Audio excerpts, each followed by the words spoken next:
ইরানের নতুন সর্বোচ্চ ধর্মীয় নেতা মোজতবা খামেনি গুরুতর আহত অবস্থায় কোমায় আছেন এমন দাবি করেছে ব্রিটিশ ট্যাবলয়েড দ্য সান। প্রতিবেদনে বলা হয়েছে, বিমান হামলায় গুরুতর আহত হয়ে তিনি অন্তত একটি পা হারিয়েছেন এবং বর্তমানে তেহরানের একটি হাসপাতালে আইসিইউতে চিকিৎসাধীন। প্রতিবেদনে দাবি করা হয়, ২৮ ফেব্রুয়ারি এক হামলায় আয়াতুল্লাহ আলী খামেনির মৃত্যুর পর মোস্তফাকে নতুন সর্বোচ্চ নেতা হিসেবে সামনে আনা হয়। তবে ওই হামলাতেই বা তার কাছাকাছি সময়ে মোস্তফা গুরুতর আহত হন। একটি গোপন সূত্রের বরাত দিয়ে প্রতিবেদনে বলা হয়েছে, ৫৬ বছর বয়সী মোস্তফা খামেনিকে বর্তমানে তেহরানের ঐতিহাসিক এলাকায় অবস্থিত সিনা ইউনিভার্সিটি হাসপাতালের একটি সিল করা অংশে রাখা হয়েছে। হাসপাতালের ওই অংশ কঠোর নিরাপত্তার মধ্যে রয়েছে এবং সাধারণ রোগী বা কর্মীদের সেখানে প্রবেশ সীমিত করা হয়েছে। প্রতিবেদনে আরও বলা হয়েছে, গোপন সূত্রটি নিজের নিরাপত্তার কারণে পরিচয় প্রকাশ করতে চাননি। তিনি তেহরান থেকে বার্তা পাঠিয়ে দাবি করেন মোস্তফার একটি বা দুটি পা কেটে ফেলতে হয়েছে। এছাড়া তার যকৃৎ বা পাকস্থলীতেও গুরুতর ক্ষতি হয়েছে এবং তিনি বর্তমানে কোমায় রয়েছেন। প্রতিবেদন অনুযায়ী মোস্তফার চিকিৎসার দায়িত্বে রয়েছেন ইরানের স্বাস্থ্য চিকিৎসা ও চিকিৎসা শিক্ষামন্ত্রী মোহাম্মদ রেজা জাফর গাজানি। তিনি একজন অভিজ্ঞ ট্রমা সার্জন এবং অতীতে ইরান ইরাক যুদ্ধের সময় ৮ বছর ধরে যুদ্ধক্ষেত্রে অস্ত্র পাচার করার অভিজ্ঞতা রয়েছে তার। সূত্রটি আরও দাবি করেছে, হাসপাতালের ট্রমা টিমের সদস্যদের কাছ থেকে তিনি জানতে পেরেছেন মোস্তফার অবস্থা খুবই সংকটজনক।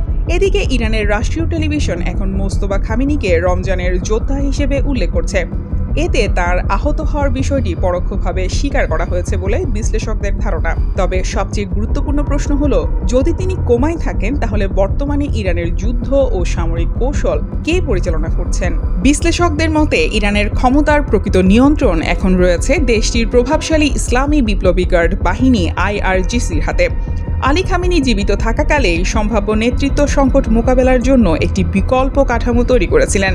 ওই পরিকল্পনা অনুযায়ী ইরানকে ৩১টি আঞ্চলিক কমান্ডে ভাগ করা হয় এবং প্রতিটি কমান্ডের দায়িত্ব দেওয়া হয় IRGCর স্থানীয় নেতৃত্বের হাতে। ফলে কেন্দ্রীয় নেতৃত্ব দুর্বল হলেও বা নিহত হলেও সামরিক কার্যক্রম অব্যাহত রাখার সক্ষমতা থেকেই যায়। এই ব্যবস্থার কারণে এখন তেহরানে কোনো সক্রিয় নেতা না থাকলেও বিভিন্ন কমান্ড সেন্টার থেকে ড্রোন ও ক্ষেপণাস্ত্র হামলা চালানো হচ্ছে বলে ধারণা করা হচ্ছে।